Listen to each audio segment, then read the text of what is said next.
For those in HR department, what makes you instantly reject a candidate? Their biggest photo on their resume, 7 different fonts of various sizes taking up 4 pages for a 3-year work history. The person who had a drug-related email address to advertise for his side hustle. For interviews, kids screaming in the background, improper interview attire i.e. undershirts. Tardiness. People who sound like they are reading from prompt cards. Robotic. Source: I work remotely for a financial services company based out of NYC. Job hopping. Being too proud of your university, or other irrelevant factors. Giving any attitude to reception or support staff will get you out immediately. It's not a problem at my location. At our UK branch, we'll screen negatively for people adding pronouns on resumes. If you come in and let the interviewer politely know they are happy to oblige. Oh, don't lie about languages. It's such a shame when a strong candidate flops when we ask a native speaker from the team to have a chat and the candidate bombs. Stupid email addresses. Please set up an email address just for serious grown-up stuff, like job searching. Nabigcock69 does not look great on an application. Neither does Smokilde for 120 actual email addresses I have seen on resumes. If you make it to an interviewer rude to my receptionist or assistant, you're not only getting a rejection email, and I will let you know why you are being rejected. No one is too important to be rude to people lower down the corporate ladder than they think they are. No relevant experience, or at least interest in the position. A few years ago, I was hiring people to run political canvassing operations. This was a director-level position that required prior experience with some type of campaign, political, or issue. Our Indeed ad had several forklift operators apply for the position. No shade to forklift operators, but the 2 occupations are day and night. Nothing in a forklift operator's job description is a transferable skill.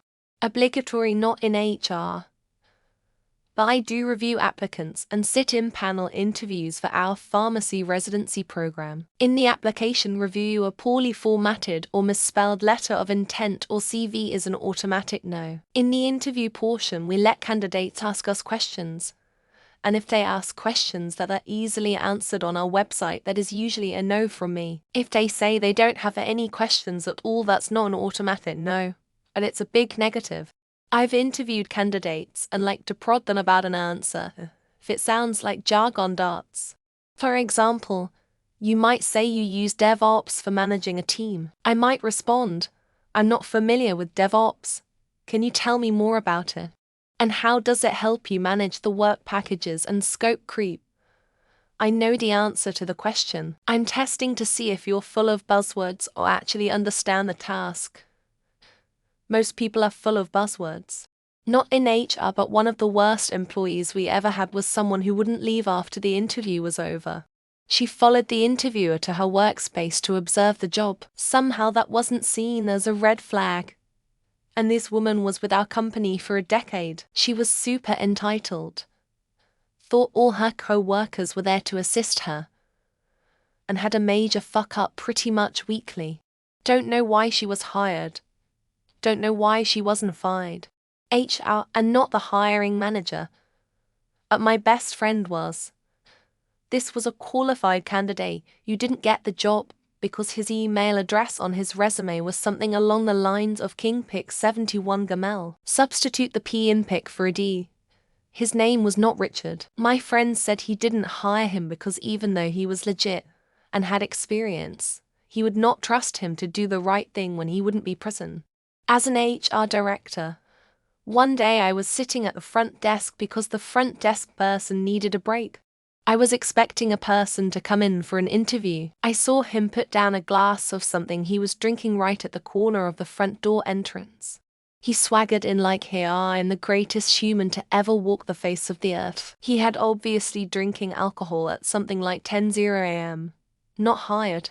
These days, the emphasis someone puts on working from home during the interview process raises red flags. We are almost entirely remote, and the only problem employees we've had are folks that are just a little too excited about that aspect of the job. Obviously, Lots of wonderful candidates probably internally love the idea of WFH.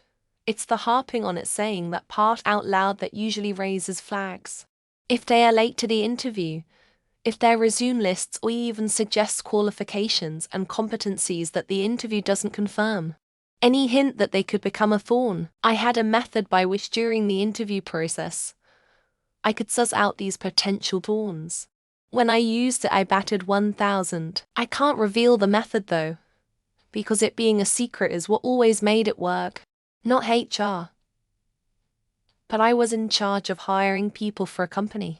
One candidate, for a website redesign project, sent me a few photos of her work and accidentally batched in a topless photo. She realized the error immediately before I even opened her email and messaged me with "Oops, that was not meant for you."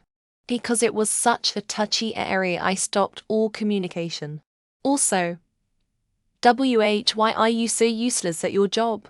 No HR team I've ever worked with has been like it's portrayed in TV movies. Just middlemen who do nothing but add red tape, protect the company, not workers, and refuse to learn the roles for which they're hiring because that's the manager's job. Get the fuck out of the way, and let the manager meet me then, jeez. Not HR. But I work for a major insurance company. We were hiring for an underwriter position, and I guess some young man applied. Apparently our HR process was too long because his dad showed up at our office. We don't work directly with the public, so we don't get many visitors wanting to talk to our VP about his son's resume. He didn't get an interview. Probably a unique perspective. I work in HR for the government. For the most part, the only people getting instant rejected are those who don't meet the listed minimum qualifications. Unlike private sector, there is no close enough. You either qualify or don't. I've had to reject people who were missing the requisite experience by a couple months.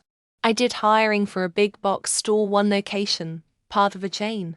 An almost instant rejection was your home address. WAY to many people trying to get into the first location they can, then trying to transfer closer to home 2 weeks later. If there's another one of our stores between my location and likely not even interviewing you. Not HR, but if the applicant hasn't read the job description. For example, must have a driving license. Proceeds to put X in the no to driver's license section. I've also had interviewees say they don't want to be managed, want to work on their own and are better left to their own devices in a position that requires teamwork. I don't work in HR, but I do a lot of hiring. I work in a technical field, but I can train pretty much anyone with a basic background the technical aspects of the job. What I can't teach is basic communication skills. If you can't clearly articulate your first answer in an interview, I know in 30 seconds you won't work out. I'm in HR, but this is actually my mom's story. She hired a woman for a director position. The woman then told her she would not provide her social security number because it's a government scam. She was being hired on for the Department of Veteran Affairs. My mum withdrew the job offer. Not HR, but I do a lot of hiring. Believe it or not, spelling mistakes don't make me instantly reject. Spelling mistakes should be a deal breaker. But they are so common, if I rejected them all, I'd have almost no one left to consider. But no spelling mistakes is definitely a bonus. I've been in hiring for a few companies for years, all for skilled trades. If a resume is a mess of grammatical and formatting issues, we auto-reject. It shows a lack of attention to detail and of overall care, neither of which we want anywhere near our clients' projects. I work in HR, and while I don't do hiring much anymore, definitely needing work sponsorship.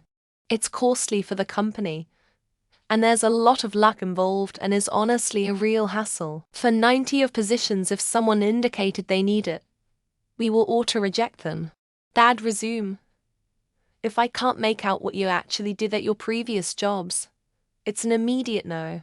Also, if your bullet points are too bullshitty, so many people break out the thesaurus to make the simplest task sound like rocket science on their resume.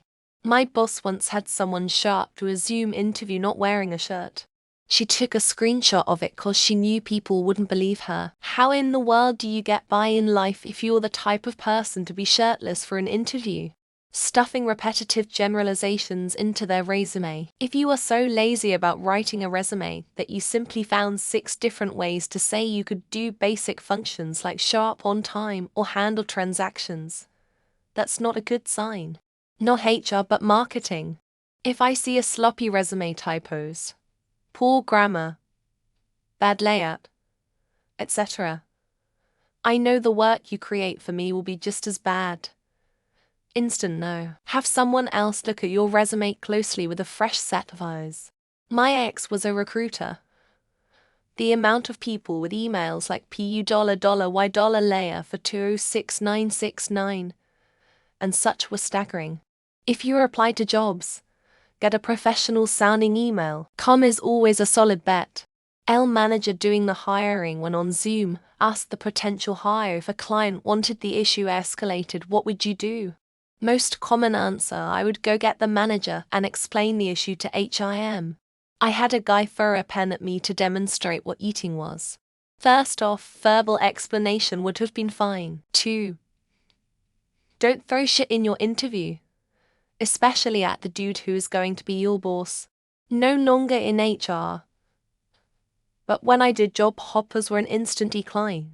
By that I mean those who get a new job with a different company asks every year. We would not waste time or money training such people.